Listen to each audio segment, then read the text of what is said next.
Welcome students. तो आगे का जो हमारा जो टॉपिक है वो कौन सा है, हमने पहले कंप्लीट कर लिया था घन कोण, और उसमें बताया था कि एक संपूर्ण गोले के द्वारा उसके केंद्र पर जो अंतरित घन कोण है उसका मान कितना होता है 4 पाई। ये क्वेश्चन आ चुका है काफी बार।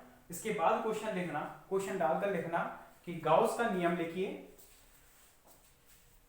गाउस का नियम या गाउस का कथन लिखिए,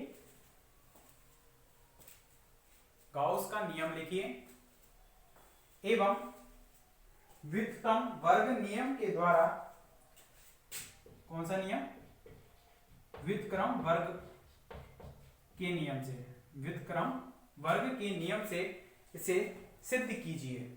जो Q अपॉन एप्सिलॉन नॉट हम लिखते हैं इसको हमें सिद्ध भी करना है, व्युत्क्रम वर्ग के नियम से इसे सिद्ध कीजिए।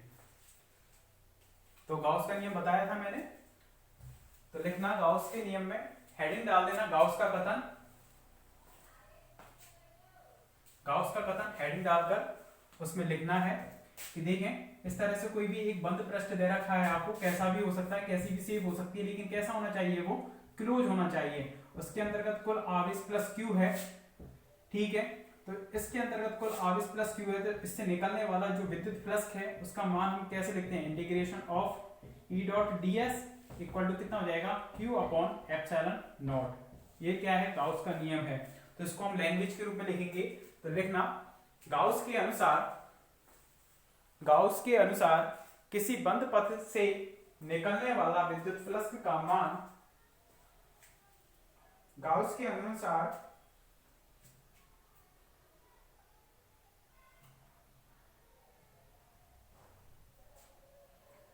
अनुसार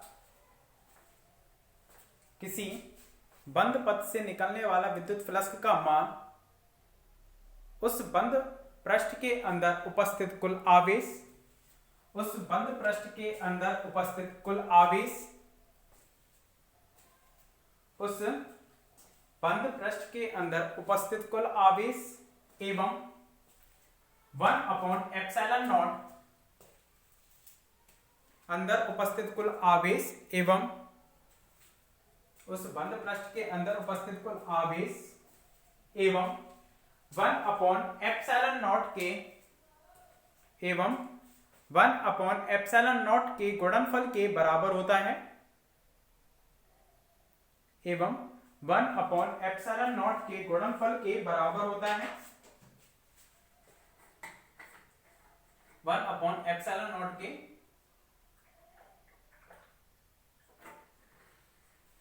गुणनफल के बराबर होता है, अर्थात करके इसको लिख देना।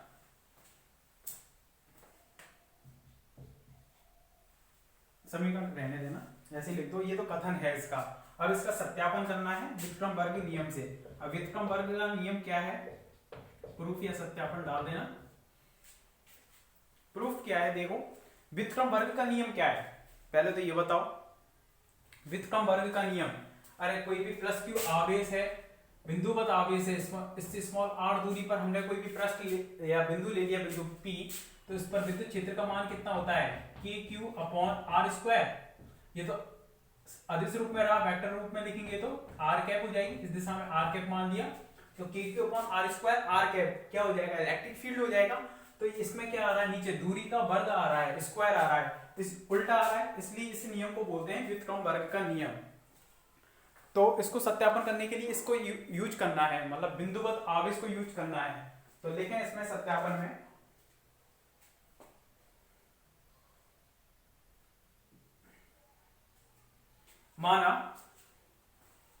माना एक बंद पृष्ठ है, ऐसे लिखना सत्यापन में, माना एक बंद पृष्ठ के अंदर उपस्थित कुल आवेश Q है, माना एक बंद पृष्ठ के अंदर उपस्थित कुल आवेश, एक बंद पृष्ठ के अंदर उपस्थित कुल आवेश Q है, बंद पृष्ठ के अंदर उपस्थित कुल आवेश Q है, तब इस आवेश के द्वारा विद्युत क्षेत्र उत्पन्न होगा, तब इस आवेश के द्वारा विद्युत क्षेत्र उत्पन्न होगा, तब इस आवेश के द्वारा विद्युत क्षेत्र उत्पन्न होगा,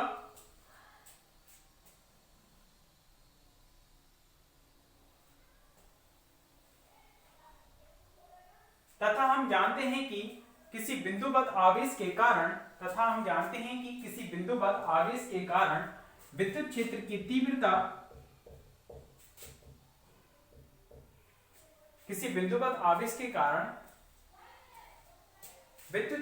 तीव्रता स्मॉल r दूरी पर निम्न होगी।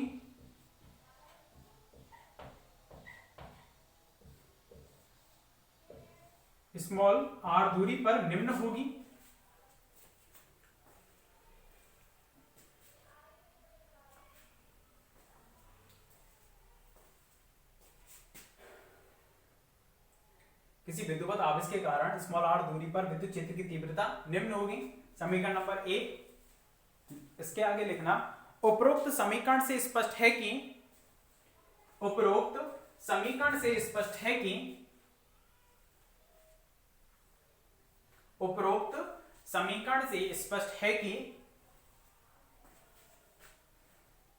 विद्युत क्षेत्र की तीव्रता व्युत्क्रम वर्ग नियम का पालन करती है। उपरोक्त समीकरण से स्पष्ट है कि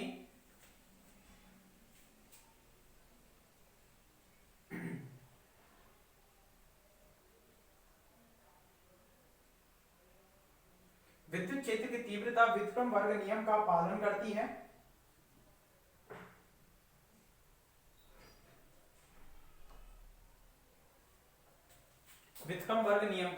करती है। तथा इस बंद पृष्ठ से निर्गत, इस चित्र को और बनाना है आपको, पहले इस चित्र को बना लेना, साइड में जगह हो तो वहां पर बना लो या नीचे बना लो, कि एक बिंदुवत आवेश है, इससे स्मॉल r दूरी पर हमने एक क्षेत्रफल ले लिया, अल्पांश क्षेत्रफल, इस तरह से ये क्षेत्रफल ले लिया, यहां पर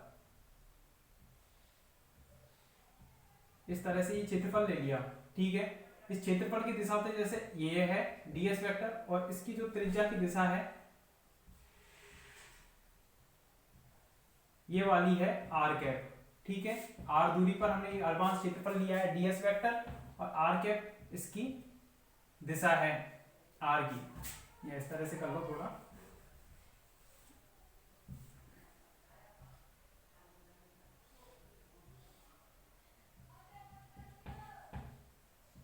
क्षेत्रफल की दिशा इधर है ds वेक्टर,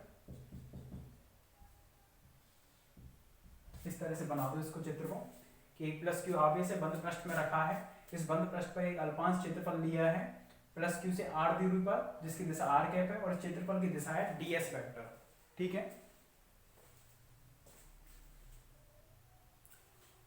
तब इस बंद पृष्ठ से निर्गत flux phi equal to integration of E dot ds होगा।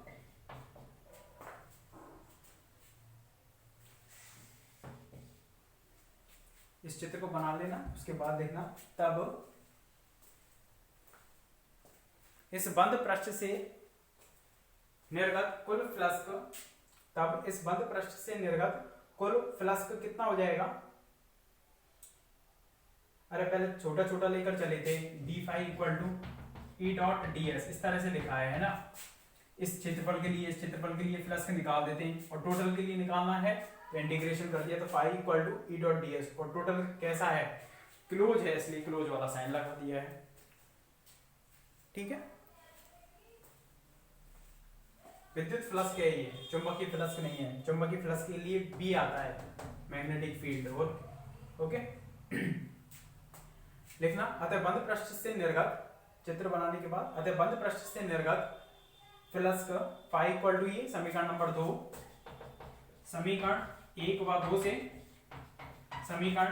2 से, कितना हो जाएगा बताओ, phi equal to integration of E vector की वैल्यू रखनी है, तो के क्यू अपॉन आर स्क्वायर तो परिमाण है, डॉट हो रहा है, तो आर कैप डॉट कितना हो जाएगा, ds वेक्टर हो जाएगा, तो phi equal to integration of K Q upon R square, इसको बोलेंगे आर कैप का मोड, ds वेक्टर का मोड, और दोनों के बीच का यदि एंगल यहाँ पर हम कितना मान लें, थीटा, दोनों के बीच का एंगल यदि हमने कितना मान लिया यहाँ पर, थीटा, तो ये कितना हो जाएगा, cos थीटा, ये भी cos थीटा, तो यहां तक हो गया।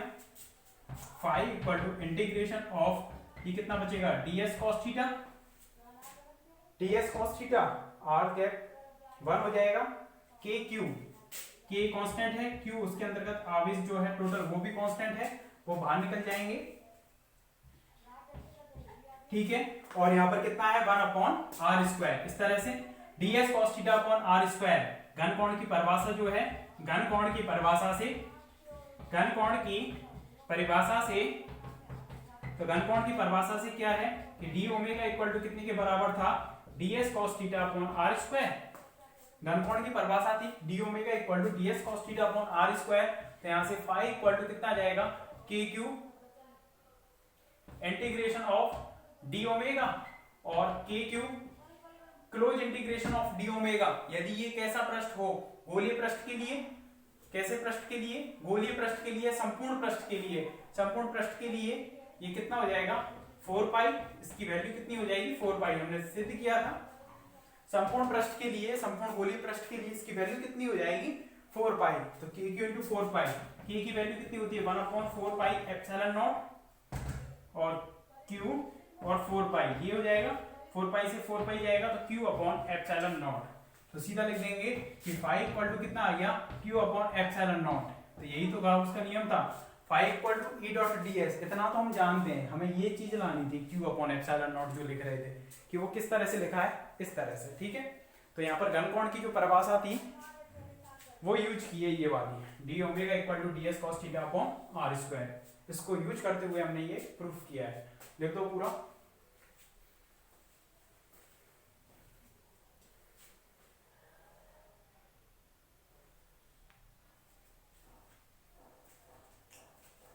सत्यापन में लिखना है इलेक्ट्रिक फील्ड बिंदुवत आवेश के लिए लेकर चले, इसकी वैल्यू पुट की है, दोनों के बीच का एंगल लेते हुए घन कोण की परिभाषा लगाई है ds cos theta upon r²,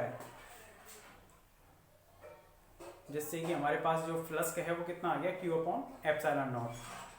k जो कांस्टेंट होता है यहाँ पर,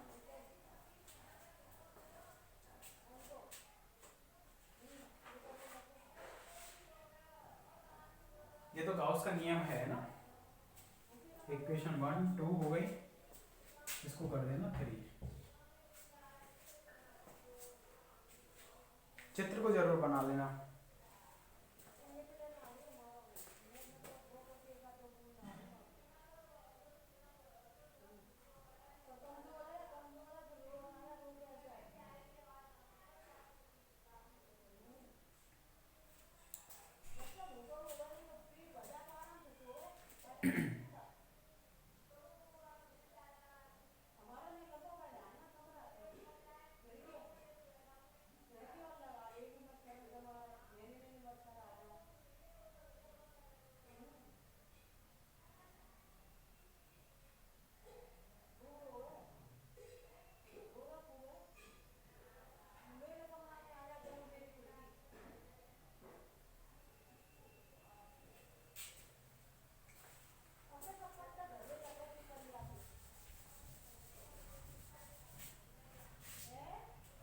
लिख दो इसको। इसके बाद समीकरण नंबर 3 के बाद लिख देना, यही गाउस का नियम है। ये चीज शायद आपने पढ़ी होगी 12th में।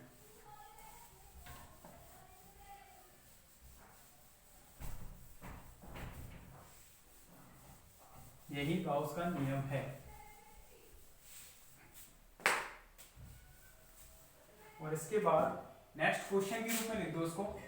देखिए गाउस का नियम, ये तो फाई इक्वल टू कितना q अपॉन एप्सिलॉन नॉट, ये तो हमारा नॉर्मल रूप है जो कि आप 12th में भी पढ़ के आए हो। तो इसका एक और रूप है अवकलन रूप, समाकलन रूप, ठीक है, तो वो भी हमें पढ़ना है। तो अगला क्वेश्चन के रूप में लिखें कि गाउस के नियम का अवकलन रूप लिखिए। अगला क्वेश्चन लिखें उसको, गाउस के नियम का अवकलन रूप लिखिए। बीच में अथवा लगाकर फिर लिखना है एक और क्वेश्चन।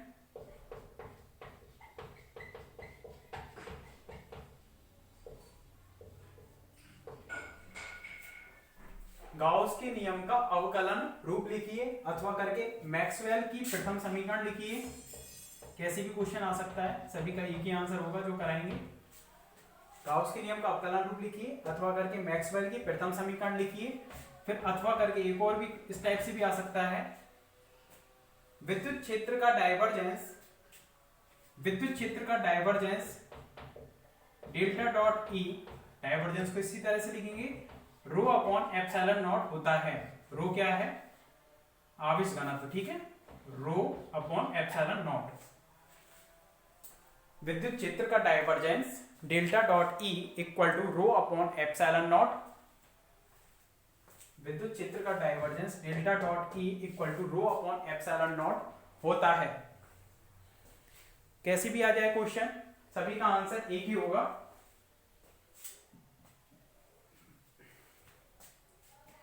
ठीक है, यहां तक लिख लिया आपने। अब देखो आंसर इसका,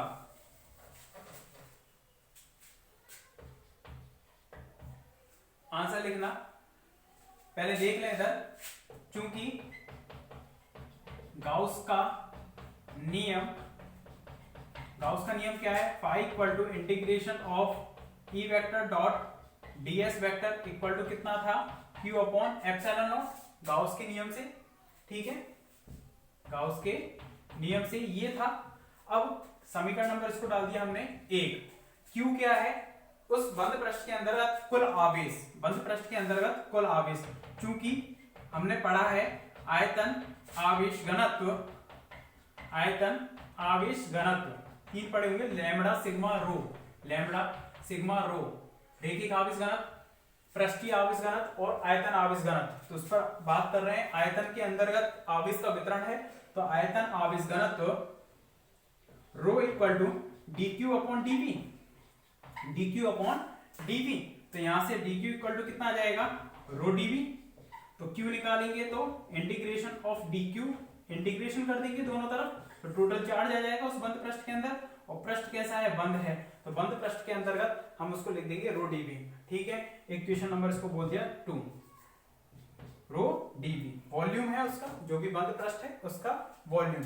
तो समीकरण 1 व 2 से, समीकरण 1 व 2 से integration of E vector dot D S vector equal to क्या हो जाएगा, यहां पर क्यू की वैल्यू यहां पर डालेंगे कितनी, integration of rho DV upon epsilon naught, इस तरह से हो जाएगा, integration of rho DV upon epsilon naught, समीकरण 1 व 2 से। तो समीकरण नंबर 3 हो गई है। अब देखें समीकरण नंबर 3 में दोनों तरफ कौन सा रूप आ रहा है, इधर भी समाकलन आ रहा है और इधर भी समाकलन आ रहा है, और किसके जरिए निकाला था ये, गाउस के नियम से, उसी का यूज किया है, उसी में मॉडिफाई किया है। क्यू को हमने किसके रूप में लिखा है, आवेश घनत्व के रूप में, तो ये कहलाएगा गाउस के नियम का समाकलन रूप, गाउस के नियम का समाकल या समाकलन रूप कहलाता है, यह है गाउस के नियम का समाकलन रूप कहलाता है, ठीक है। यहां तक तो ये समाकलन रूप, लेकिन क्वेश्चन इसको नहीं पूछ रहा था, वो अवकलन रूप को पूछ रहा था। तो अवकलन रूप निकालने के लिए हमें क्या करना है, देखें अवकलन रूप निकालने के लिए क्या करना है, जो divergence of E equal to rho upon epsilon naught, जो तीसरा क्वेश्चन दे रखा था, ये हमें निकालना है, delta dot E equal to rho upon epsilon naught, यानी डाइवर्जेंस ऑफ ई। तो देखिए यहां पर यहां कौन सा समाकलन आ रहा है, क्षेत्रफल समाकलन, डाइवर्जेंस में चेंज करना है, तो चूंकि गाउस की डाइवर्जेंस फिर में पड़ी है, चूंकि गाउस की डाइवर्जेंस की परिभाषा से, गाउस की डाइवर्जेंस की परिभाषा से, गाउस की डाइवर्जेंस की प्रमेय से, परिभाषा से या प्रमेय से क्या होती है बताओ, क्षेत्रफल समाकलन है उसको आयतन समाकलन में, तो a dot ds equal to divergence of A vector, इस तरह से, और डॉट कितना आ जाएगा, dv, divergence of A vector और इनटू dv, डॉट नहीं लगेगा क्योंकि आयतन कैसी है, अदिश राशि, इस तरह से हम लिख सकते हैं उसको।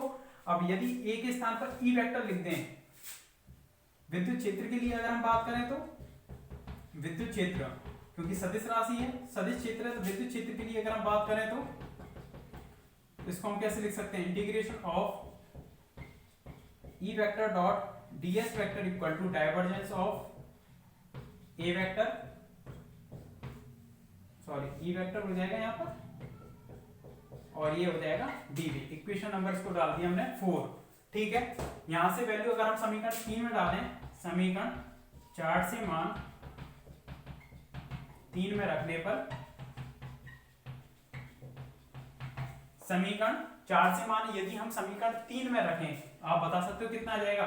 Integration of E dot ds है, उसके स्थान पर हम मान रखेंगे इस वाली वैल्यू को, तो इंटीग्रेशन ऑफ डाइवर्जेंस ऑफ ई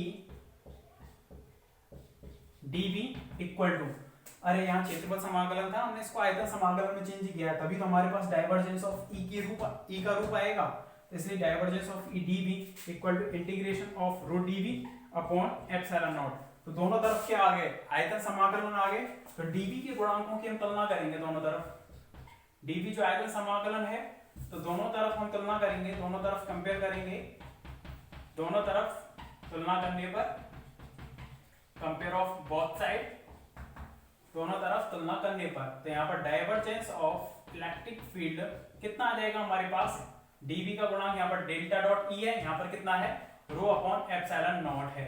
यही गाउस का नियम का अवकलन रूप कहलाएगा। क्या कहलाएगा, गाउस के नियम का अवकल रूप या अवकलन रूप कहलाता है। ठीक है, देखें इसको कंप्लीट, एक ही मेन नियम था, उसी से हमने समाकलन रूप निकाला है, उसी से हमने अवकलन रूप निकाला है। तो अवकलन रूप बोले या delta dot E equal to rho upon epsilon naught बोले, या फिर बोले मैक्सवेल की प्रथम समीकरण, यही कहलाती है मैक्सवेल की प्रथम समीकरण, जो समीकरण नंबर 5 है। ये समीकरण नंबर 5 तक लिखें पहले, फिर उसके बाद लाइन लिखवा दूंगा मैं।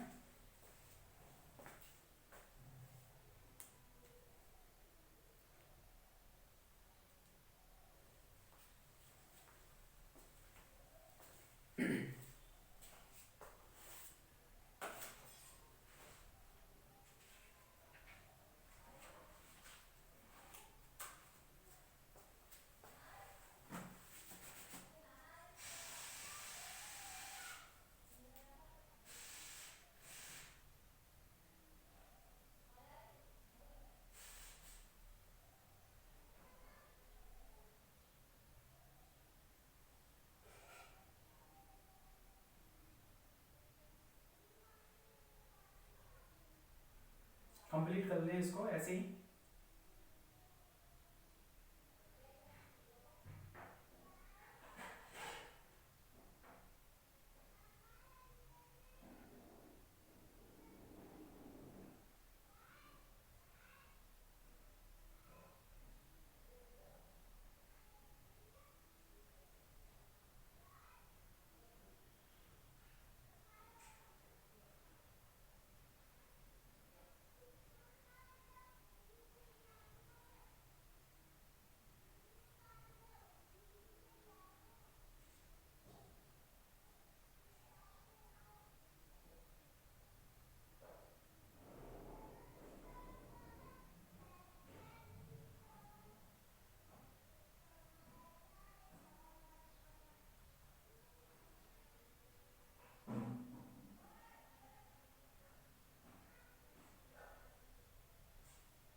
समीकरण 5 तक कंप्लीट करें, फिर उसके बाद लिख देना समीकरण 5 गाउस के नियम का अवकलन रूप कहलाती है, तथा यही मैक्सवेल की प्रथम समीकरण भी कहलाती है, तथा यही मैक्सवेल की प्रथम समीकरण कहलाती है।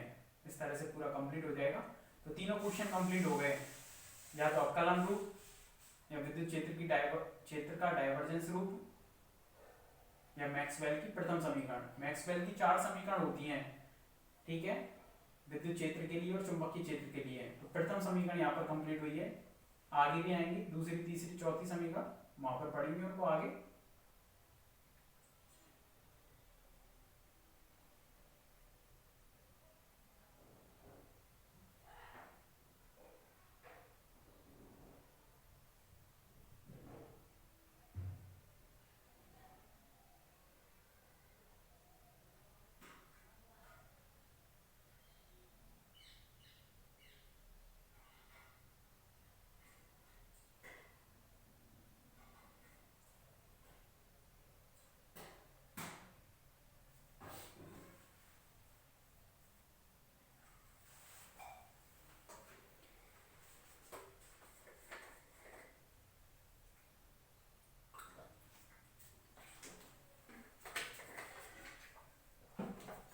बाद एक क्वेश्चन लिखना है, लाइन जरूर लिख देना। गाउस के नियम का अवकलन रूप कहलाती है तथा यही मैक्सवेल की प्रथम समीकरण भी कहलाती है। समीकरण 5 है, मैक्सवेल की प्रथम समीकरण रही है,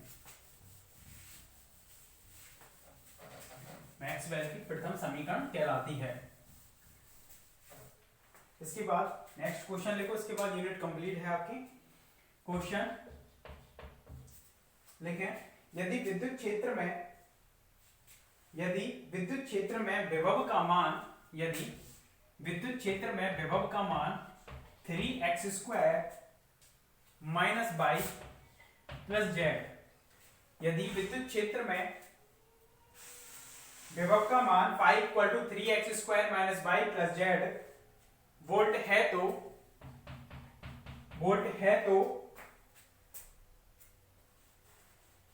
विद्युत क्षेत्र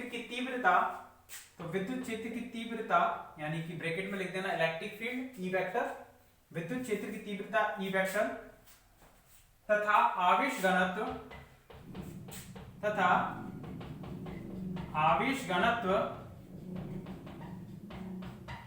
रो ज्ञात कीजिए। विद्युत क्षेत्र की तीव्रता ई वेक्टर तथा आवेश घनत्व रो ज्ञात कीजिए। अरे कर सकते हो क्या, बताओ।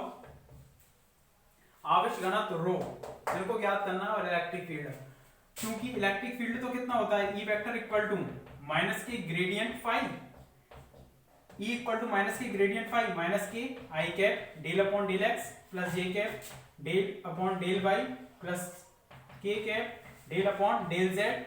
फाई की वैल्यू कितनी हो जाएगी, ये हो जाएगी 3x² माइनस के वाई प्लस जेड, और इसको तीनों पर अप्लाई करना है।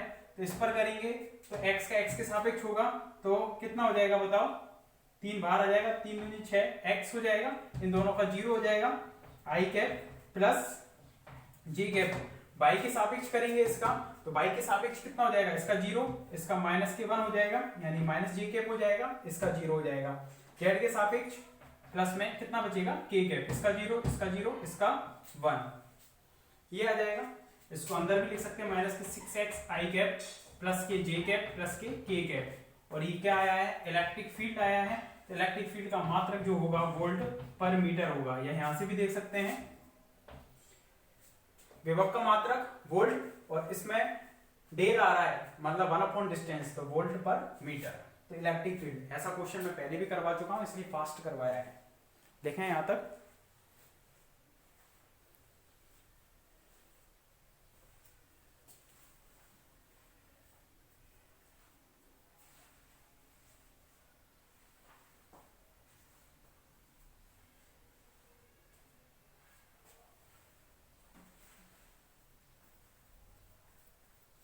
माइनस के कैप हो जाएगा, ये प्लस नहीं माइनस।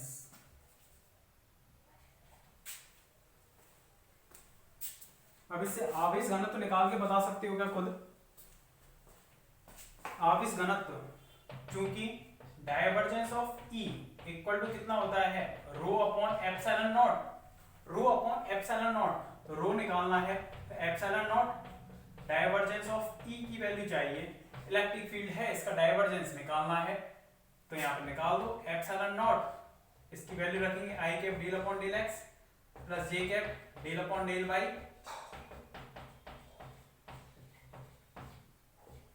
डॉट इलेक्ट्रिक फील्ड का मान रख देंगे माइनस के 6x I cap plus J cap minus K cap, दोनों का डॉट प्रोडक्ट करते हुए क्या करना है,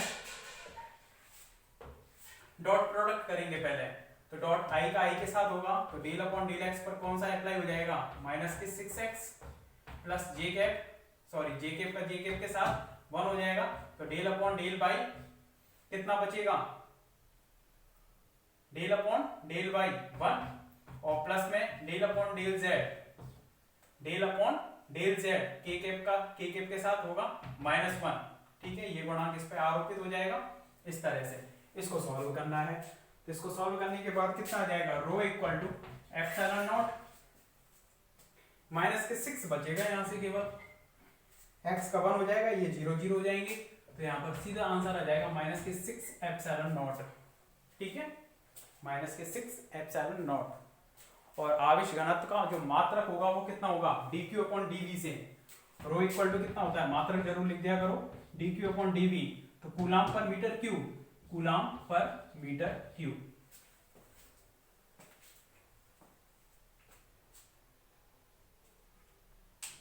तो यही इसी के साथ आपकी जो फर्स्ट यूनिट है वो पूरी कंप्लीट होती है आज।